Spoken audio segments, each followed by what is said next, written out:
I'm going to have you just introduce yourself once again. Okay. Camera. My name is Diana Bowles, and I teach kindergarten at Stead Elementary in Washoe County.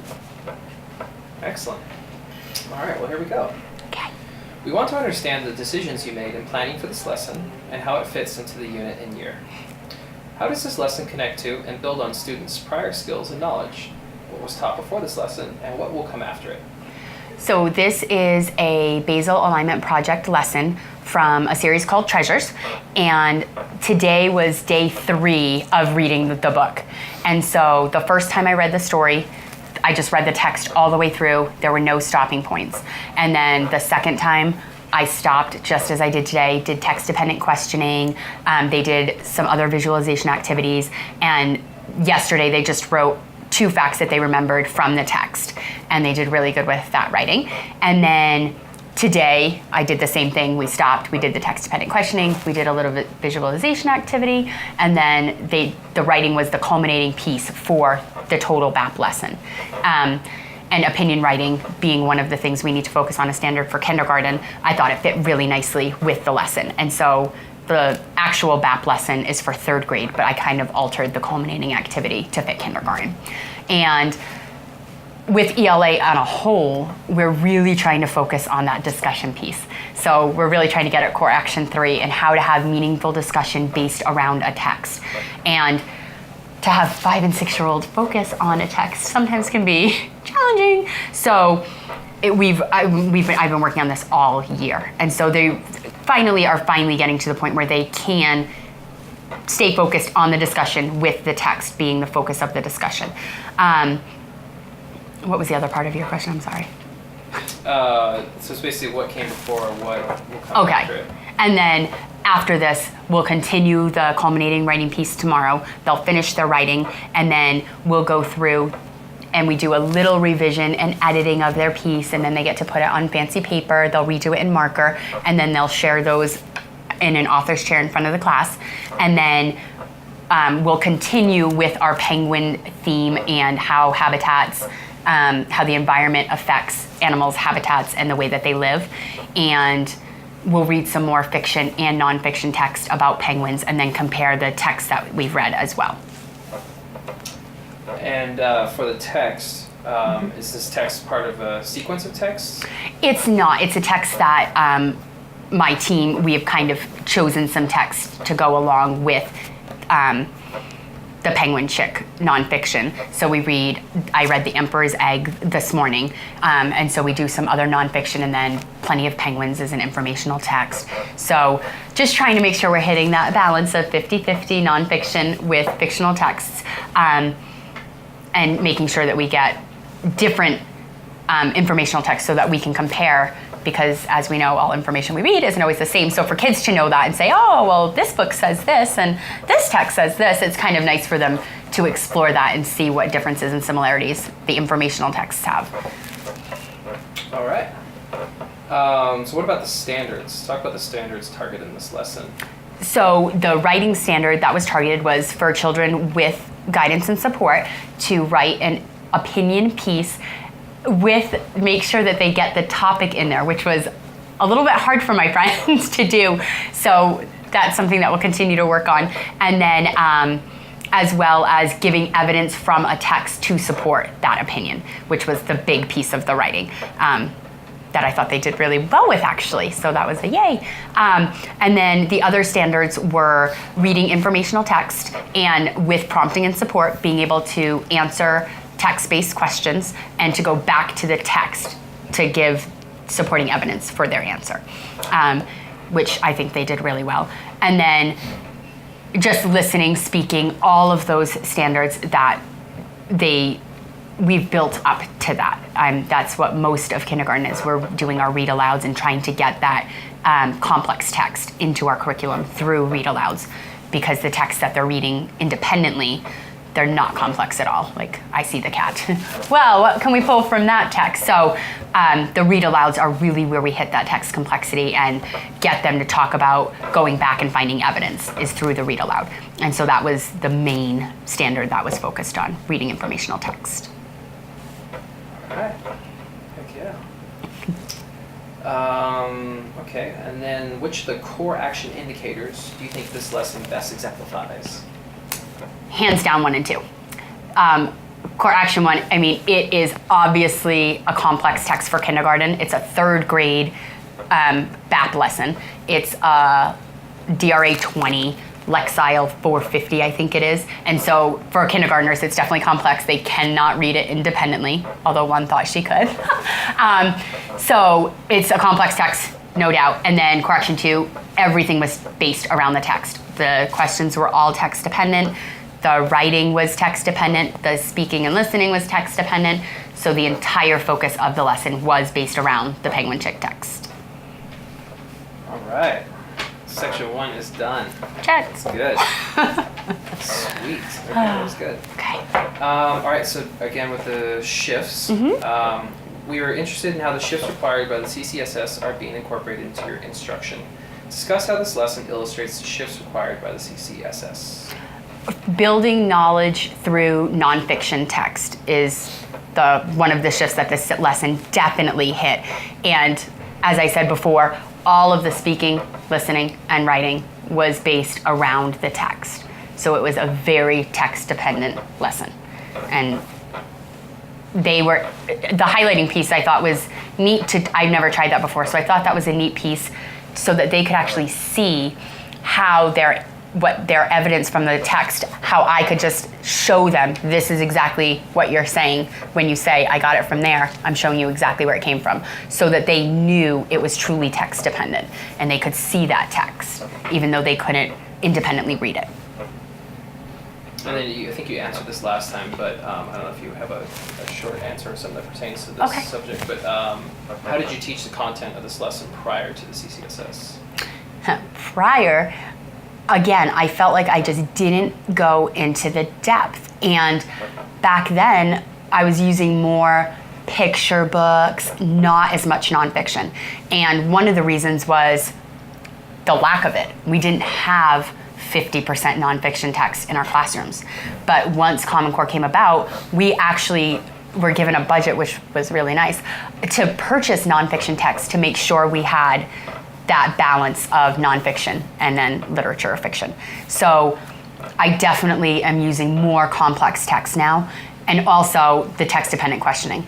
Before, it was a lot of, oh, what did you like best about the story and why?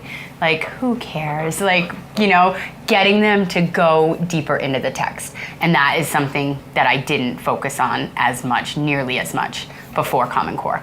But now, text-dependent question, it's huge. And so it really does get them to go deeper into the text and to dissect the text. It's just fun to do, especially with 5 and 6 year olds.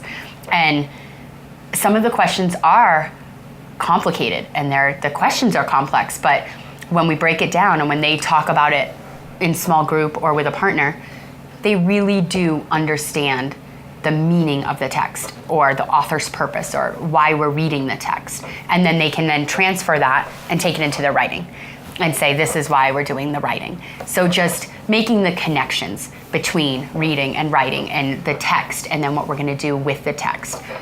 I definitely didn't make as many connections before Common Core with that. All right. Section 3 about student engagement. Okay. Student engagement is crucial to the work of the CCSS. We want to understand how you ensure that all students had the opportunity to productively engage in the work of the lesson. How did you or do you support all students in working with grade level text? Did you provide scaffolding for students below grade level? And how did you create opportunities for students who are advanced to engage more deeply?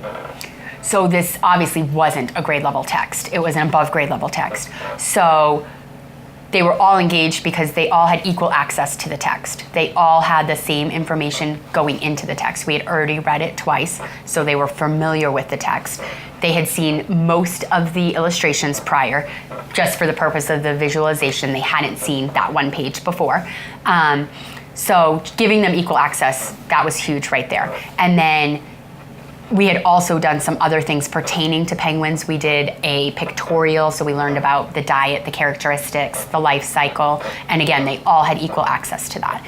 And so giving them that, and then altering the questions as needed. So one friend would build upon another friend's answer. So even if one of my little ELL girls, she answered one question and she was talking about them swimming in the ocean. And I knew what she was getting at, but she just couldn't say it properly. And so I just asked another friend, okay, and what else can you build upon? And then that I knew that friend could help her kind of get to where she needed to be and what she wanted to say. And so really knowing your kids, like knowing which kids can help another child's thought process or help them generate their thinking a little bit more. That's huge. And so the lower, the kids who have trouble with text-dependent questioning, when they do that partner talk and kind of putting them, like some of the friends I said, I want you to talk to you. And I did that because I knew that one could help the other because they had more strength with text-dependent question and answers. And so they, at least being exposed to the language is huge too. And then hopefully next time we do that, they'll have a little better familiarity with how to answer text-dependent questions. You know, we've been doing it for quite some time now, but still I have a few that they still need help with that, and not due to language barriers or some other circumstances. All right. How do you know that students were able to successfully respond to text-dependent questions and tasks with precision? From their answers. They were able to answer the questions, and almost all of them went right back to the text, and I could easily highlight exactly what they said. And I was surprised because most of them used the wording from the text, which was awesome. And so, and then when they took that back to the writing piece, having them being able to go back and use evidence to support their opinion, knowing that they could do that and then verbalizing that was huge. And they could all verbalize it. The piece of the writing that I was asking more for was making sure they were giving the topic when they were giving their opinion. But finding the evidence and using the evidence with prompting and support from me, they were all able to tell me why they thought a penguin chick would or would not be a good pet. Didn't like that section, that was good. All right, which behaviors from Core Action 3 did the students best exemplify in this lesson? The staying on task and sticking to the text, making sure that they were going back to the text to provide their answers. So during the discussion, making sure that it was text-dependent discussion and text-dependent answers that they were given to their friends when they were doing the small discussion. And we've been working on discussion and making sure that it's meaningful discussion and that it is text-dependent discussion. And so this exemplified that really well, and they did a great job with that. All right. And the last section here, the reflecting on the lesson, what do you think worked well and what do you think you would do differently if you could? I think it was awesome. I loved it. I would maybe do a little bit more. They love doing that visualization where they take their whiteboards out, and so I would have picked some different pages maybe to do that with, but the one little girl who she did the small, medium, and bigger, I was really blown away by that. So that was awesome. I didn't really anticipate anybody putting that together, and she did, which was great. And then the writing piece, I'm super excited to see their final piece. So I can't wait to see what they come up with. And once they get one piece of evidence, I'm gonna go back and have them give at least one more. And then I have a couple students who can give me at least 3 pieces of evidence. So I'm really excited to see the writing. And I loved the fact that they really could give evidence to support their opinion. And they're 5 and 6. Like, that was awesome. Yeah, that's pretty advanced.